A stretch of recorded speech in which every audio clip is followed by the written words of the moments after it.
Hi, welcome to Diversify Your Kingdom, a toolkit for more women in leadership. Thank you for joining and for being interested in the topic. So let's talk a little bit about who I am and why am I here to talk about that. My name is Sabrina Carmona. I am the head of Farm Hero Saga at King in London. That means I'm the executive producer.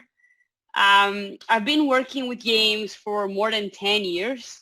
And I'm originally from Brazil, hence why it's the first country to start there. But throughout my career, I've lived in 6 different countries, as you can see, in Mexico, Chile, Germany, Sweden, and now I live in the UK. I've worked with all sorts of people in all sorts of languages and in all different types of product as well. I've done console, I've done mobile, and so on and so forth. And the reason why I'm very passionate about doing this talk as well, and I'm delighted to be here talking about it. It's because I'm not here to tell you to hire more women or to hire diverse people. I think it's 2020. We should have learned that by now. But I'm here to encourage to have more diversity, and specifically today, women in leadership positions. It's not just about bringing them in, it's about growing them and investing in them and yielding results. So hopefully you accompany me through this journey, and let's talk about, you got it, data. Let's talk a little bit about data around the industry and why is it important that we have some facts and figures. Because it's very easy for me as a woman coming to you and be like, yay, invest in women, but let's prove why we should do that. So first and foremost, I collected a lot of numbers and I try to find like 2 or 3 very interesting ones or shocking ones even to share. And there's something here that I would like to raise. So first and foremost, like the Financial Times, right? There is less than 5% of women in C-suite roles in Europe, the UK, and the US. And I want you to take a second to think about that number, 5%. And the same saying that in 13 different countries, another study says there's only 4.9 women in the leadership force, which is, to me, very shocking. It's clearly not enough, right? And if we move forward and try to understand, then maybe why is that? Well, only 40% of women feel satisfied with the decision-making process at their organization, which is less than half of them, right? And it leads to job dissatisfaction and poor employee retention. And I think it's what I said a little bit in the intro, and I'm going to touch throughout this talk. It's not just about hiring women. We all know we have to hire diverse teams, and I gave a talk last year, even here at GDC, about the importance of that, and we've all been talking about, right? But I think there's another layer to that, which is growing them and retaining them, investing in them, making it meaningful, having a leadership that is inclusive as well and allow those opportunities to blossom. Moving on, obviously then what happens with the gaming industry, right? That's in general. So if we look at the gaming industry, which is what we're here for, there was a study from the UKIE Games Industry Census this year, and they found that only 28% of females make up the UK video game industry, like the industry in the UK. There's only 28% of women. And then from this number, 41% of them are in junior roles. So females and non-binaries, only 41% are in junior roles. And if you look at director and above, the average is only 20%. So there's so much work that we need to do. And hopefully you take this talk as an inspiration and something that challenges and encourages us to change what we have today. Obviously, I'm going to touch a little bit on why a diverse leadership is key. And throughout this, I'm also going to give a little bit of an examples from my experience and things I've seen working. And obviously, you're coming here for a toolkit, so I'm also going to give you that. Facts and figures, just to begin with. McKinsey & Company indicates that only like the companies that have diverse leadership, they're 15% more likely to succeed, to outperform even. And then if you add that to ethnically diversity, then it goes up to 35%. Harvard which, we know that people are smart over there. They say that inclusive leaders are even 17% more likely to report that they are high performing. So, I mean, this slide, you're going to read it, and it should absolutely covers that it is important to have a diverse leadership, and it's important to do that. And I fully believe in it. Let me put it this way, right? Today, I'm a leader, and I'm responsible for about 40 people in a product that has millions of players every day. And it's a very successful product. It's a very successful franchise and a very successful company. But the reality is that my job is to make the best decision possible. I'm responsible for making decisions and making calls and making sure that they are the right decision. When you go to leadership positions, you know that right and wrong are kind of arbitrary. But making the best decision possible, I need as much information and context as I can get. And to make sure that I cover that, I need diversity. I need different opinions. I need people that think differently than me. I need different points of view. I need different experiences. I need different backgrounds, different ways of solving the same problem. As like I said, the more complex the problem, there isn't a right or wrong. There are different ways of solving it. And in order for us to find the most optimal one, and it's my responsibility, I need to make sure that I have a diverse team that thinks differently than me. So I can grow and I can learn and I can ensure that I've covered as many aspects as I could. So obviously the numbers don't lie, but bringing it to a more personal note, I've experienced that, in which having a diverse leadership team and people that are different than me in conversations make it better. And I'm going to touch a little bit more upon that as we move forward. But let's talk about King, right? What does that mean for King leadership? So I collected a little bit of data, and we're talking here about, when we talk about senior women, we're talking about director level and above. So today we have 61 women in senior levels at King, whereas we have 164 men. So 37% of our leadership is female. Now, what good looks like? Hard to say. Is it not 50-50? It's not 60-40, but it's 37%. And if we compare with many other places I've worked at, it's quite an impressive number. It's quite different. And it's quite different. And I think, of course, there are ways to improve, but it's already a big step. And if we talk about hiring targets, last year there was a target of hiring 40% women, and it was achieved. And this year there's the challenge of hiring 50%. I don't know where we're at. Obviously, we have a whole pandemic happening. No excuses, but I think it's important that we consider everything and see where we land at the end of the year. The one thing I want to also call out here is that if you are watching this and you are in a leadership role and you're responsible for building teams like me, you have to play your part on this, because you actually have the power to look at different places and to strive to have more women in senior roles. So if I look at Farm today, I can go into an event to define our product calendar, and I'm going to have more women than men. And I'm not saying, oh, there's going to be 2 women and a man. No, we're going to have 4 women in the room and 1 man. And that's incredible. I've never seen something like that before. And I think we only realize after a while, it becomes very natural. And then one day someone is going to look around, even in the room or at Zoom, when you see everyone logging in the meeting, like, oh my God, there's so many women here. And I think it is possible to achieve that. It is possible to do that. And we have to continue to push for it. It makes a hell of a difference, and it increases the confidence as well of those that are in the meeting. And it's quite interesting to see how it brings people together and how those women then continue to grow, and they see the opportunity and they see that you invest in them, and they grow more confident and they progress faster. What can be done? So you asked for a toolkit. I'm going to give you a toolkit. I just want to give a disclaimer that there are many things that can be done, and I'm going to share things that I've either been part of or I've seen being done, and what the benefits of that brought to me and to people around me.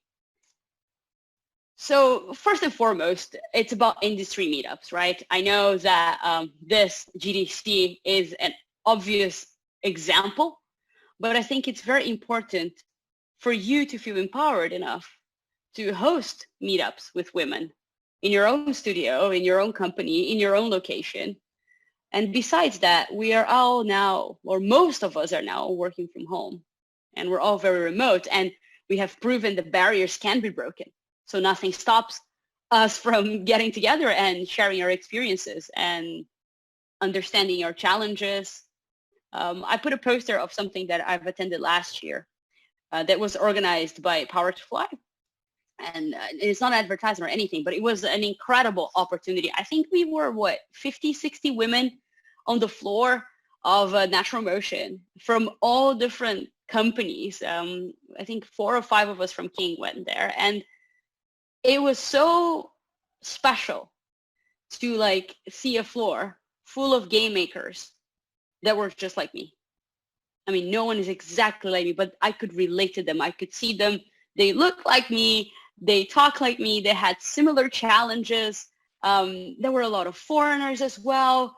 And it was just a different experience. It was a different vibe. And I'm not saying it was the first time I've done something like this at all, but not only we can host, but we should also join and participate. Like, you never know what can inspire you, where you can meet more people to join your company or something like that. Like, it's just so powerful to exchange experiences and see that game makers out there are like you and can be like you. I think the more senior you get, and if you're watching, you're in a senior role, the lonelier it gets. And I'm going to talk about that a little bit as well here, but it gets really, really lonely. And it's so important for you to be part of a group and to find others that are just like you and create this network that you always meet at these events, and you check where you're going, what you're doing, and talk about what you're working on and the challenges, and you might have solutions there that you haven't thought about. Next one, senior women lunches via employee network. So many companies today have their employee networks. For instance, here at King, we have Women at King, Royal Unicorns, Kaleidoscope. We have several different groups that are made by employees.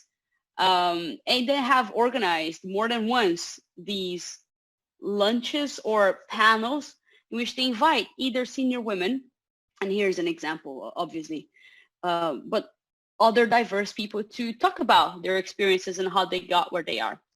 Yes, I know what you're thinking. I apologize for my face in this picture. I didn't know it was there was someone taking a picture of me, but moving on from that, it's very important for these events to happen, and I think for many reasons. So I'm gonna again give a couple of examples from my experience. I attended a couple of these events, and 2 of my previous mentors from King, they were from King. I met them there. One of them was the VP of brand and marketing, and the other one was the VP for finance. None of them were with games, but they were all at King, and they were very experienced, and they actually were some sort of safety network. Like, I'm a gay Latin woman in the video game industry. It's not easy. I must say that it's been challenging. And having people that will support you and be your safety network, that you can exchange, that you can learn from, that you can actually pick your brain saying, look, I have this challenge right now, or I need to feel confident like this, or I would like to do something like that.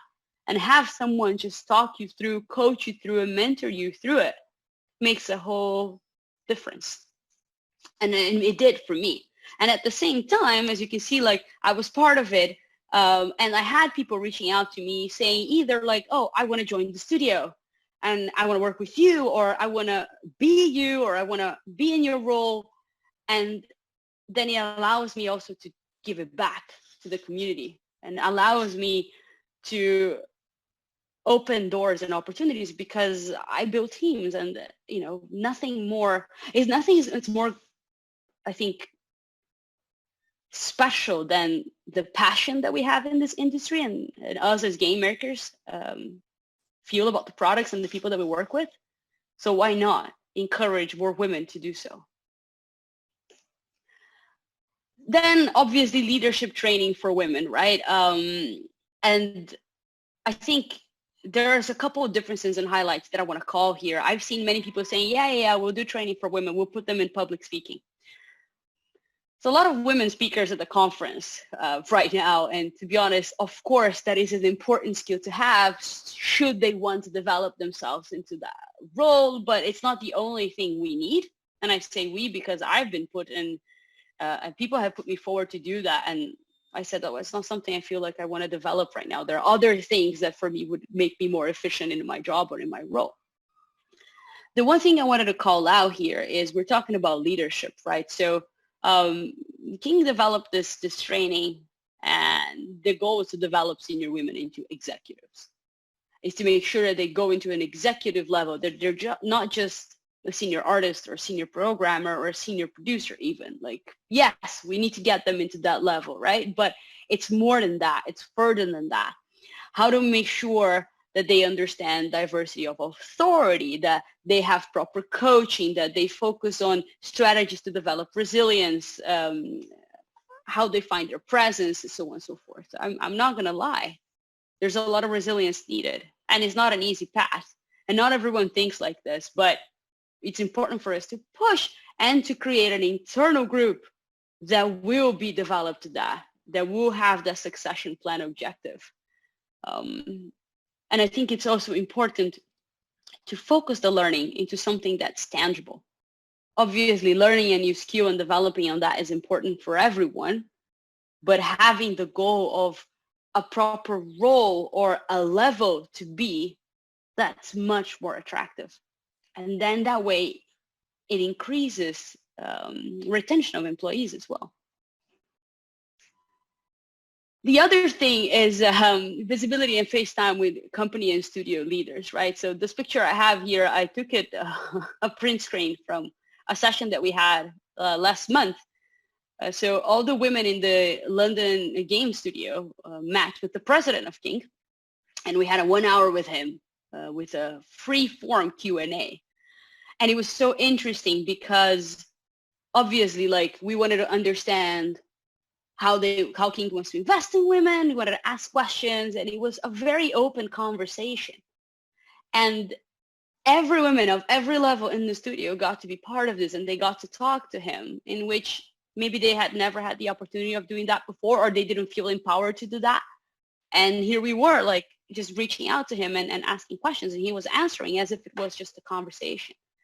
I mean, he shed light on the projects that they want to do together, like all the opportunities, how we're going to continue. But just the fact that the president sat with them, it showed that he's serious about it. And all of this was booked in the span of 2 weeks. I sent an email. I said, hey, would you be willing to do this? He was like, of course, I'll clear my schedule to do this. And he actually did. In addition, I think it's also like, if you are a leader, if you are the leader of your company or of your studio, don't forget to dedicate time to sit with everyone.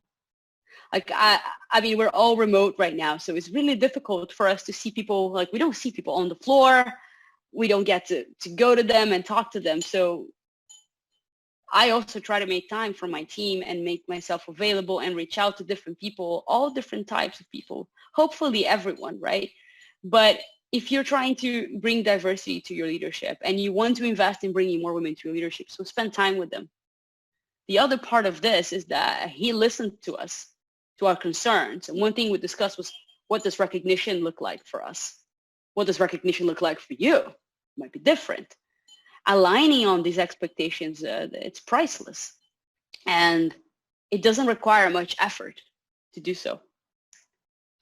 Another thing you can also do is diverse company-wide updates. So encourage the women to update their projects and their initiatives. Another example, we used to have these all-hands meeting. We actually have this all-hands meeting every 2 weeks before the sprint planning begins, right? So I go there, hi team, here's what we're performing, here's what we've been doing, here's the things we want, here's some, HR topics, and here's et cetera, et cetera. But why not use that as an opportunity to give voice to others? So I don't have to do all the updates, only the crucial and necessary ones. But now I invite people to come in. So Our business performance manager updates on the performance. We have the lead designer updating on the design. We got producers, we got artists, we got level designers, QA. Everyone can come in. There's a specific agenda, and you give voice to others. And then you get more women talking. You get more diversity talking. And that's another opportunity for you then to provide feedback and highlight the importance of being visible in a leadership role, being front and center. How do you communicate with stakeholders upwards, with your team downwards, with your peers? What's the difference? Work on something tangible and give opportunities for them to act upon it. The picture you see here is a day in which several girls from the school came to visit. And we actually spent some time with them teaching our crafts and what's the process of game development. That's another opportunity. Like, you not only give back to the community in which we're trying to motivate girls to join the gaming industry, but also you allow different women to talk about their crafts and what they're passionate about. Maybe people don't want to go and talk about numbers. Okay, let them go and talk about whatever it is that they do and they love. And you will see the confidence growing and the feedback growing, and like being able to inspire a bunch of girls to follow the path we did. There's no price tag to that, right? There's so much more also that you can do. Here's a big list. Representative interview panels. I'm going to touch a little bit more on that on the takeaways part. But some other things that's possible is also the talent sourcing team, especially for female employees, asking them to open up the pool. We did an experiment, which was quite interesting. We needed a senior game designer, and we opened the role as a senior game designer. And we also opened a game designer role. The person that we hired was a woman. She applied for the game designer role, but we offered the senior position because she felt like she didn't tick all the requirements from the list, but it didn't mean she didn't have the potential or she wasn't the right person. So there are other ways for you to attract a wider pool of talent. I think we need to keep that in mind as well. Blind CVs, blind tests, blind code reviews, avoid biases. I think that's super important. Again, like I believe that everyone needs to hire the right person for the job and the challenge that you have. But there's one thing on hiring that I think it's important to call out, and I will always say that. You should look for someone to add to your team, to add to your culture. You shouldn't look someone to just fit. If they fit, they're just like you or they're just like the team. Then you're not really being diverse, are you? If they fit, they think very similar. Values are important to be aligned, and you should always make sure that you hire someone that believes in the same values that you have and promote the same values that you have in your culture. But my advice is to look for someone that adds to your team as well, that brings something that no one has, or that has a different point of view or has a different background. And I think the next point to talk about that as well, like hire people based on competencies rather than just gaming experience. Obviously, there are roles that you need gaming experiences and backgrounds, and it's very difficult to hire people that haven't been working with gaming, but there are a couple roles that you could look at other industries as well. And in that way, you can have bigger women. I've heard many people tell me, well, we can't hire women because there isn't any. It's not entirely true. I mean, we're all here. But I think it's also important for us to try to find competencies and the skills. Do they have the skills? Are they right for it? If the only difference is that they have no gaming experience, well, ask them to play the game and talk about the game to them. Ask why they want to work with gaming. Maybe the answer is going to be more than you expect. Widen your media sources to reach various candidates and different pools. Don't use always the same thing, the same tool. Like maybe there are other people in other places. Change your job ads to gender neutral language. Super important. And I think goes without saying, but I had to write it down. Inclusive leadership training is a must, and unconscious bias training is a must. There's a lot of links. If you Google it, you will find plenty. And there are no excuses why your team doesn't do that yet. Let's go to takeaways before my time is up. So I think I talked a little bit about the importance of having a diverse panel. And I'm going to touch upon that with an example. So like I said, I've lived and worked with games in 6 different countries, and very, very often I'm the only woman in the room. And it still happens today. I don't want to tell you like, oh, listen, it still happens today. In some occasions, I'm the only woman in the room, and I believe, unfortunately, for some time, it's going to be like that. The more senior you get, the more lonely it is, right? So when I was interviewing for a job at King, my interview panel had 2 women. I had never been interviewed by a woman before in my life. In my life, even before teaching, it never have happened. And not only that, the second woman that interviewed, so the first one was a senior producer. The second woman that interviewed was a head of studio. She was pregnant, visibly pregnant from a video. And when I saw that, I was like, oh my God, not only I can actually be a senior person here, but also can be a head of studio. I can have a family. Like, it's not going to be held against me. Because I had this idea that I have to work twice more than anyone else because I'm, again, Latin woman and everything is against me and everyone is against me and everyone has biases. That the difference that it made to be interviewed by people like that was huge when I made a decision about which employer I wanted to go with. And I think it is very important. And I'm not only talking about women. Like, I was interviewed from different nationalities. And today we thrive to have women, different ethnicities, different accents even, different crafts. Like, it doesn't matter you're hiring for a developer role. You don't need to have only developers in the panel because they're going to have to work in a team, right? So different people can look for different things. So again, it's very important. And when you go to talk about which candidate you're going to choose, it's going to be a much richer conversation. It's going to be a much more interesting, and you're going to make a much better decision because you're going to have as much information as you need. In addition, diversity of leadership make better games. That's a fact. That it is what it is, and I think we've proven with many studies throughout the years, and we've noticed it, right? But we all operate differently, we communicate differently, we solve problems differently, and the more options you have, the better off you'll be. Also, depending on the target audience you have, you're gonna have to need diversity. If you're making games for different people, then you need different people.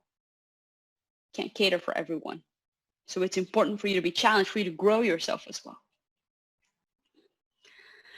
And I think in the end, the importance of giving opportunities and support to others, and I said that a little bit before, but I cannot stress enough. I wouldn't be here if people haven't given me opportunities. Yes, I fought for them, I pushed for them, and I know that you're probably watching saying, yeah, look, I deserve where I am. Like, I didn't get this by chance. I've been pushing, I've been resilient, and fantastic, we're in this together. But it is our job as leaders to create room for growth. It is our job as leaders to change, to crush the norm and change patterns.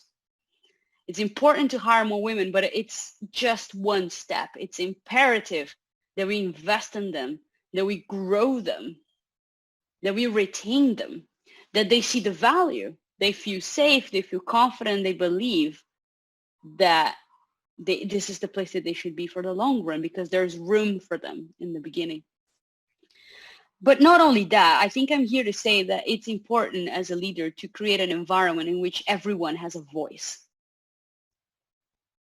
You know, I used to be asked many times, what did I want? And I said, well, I want to have a voice.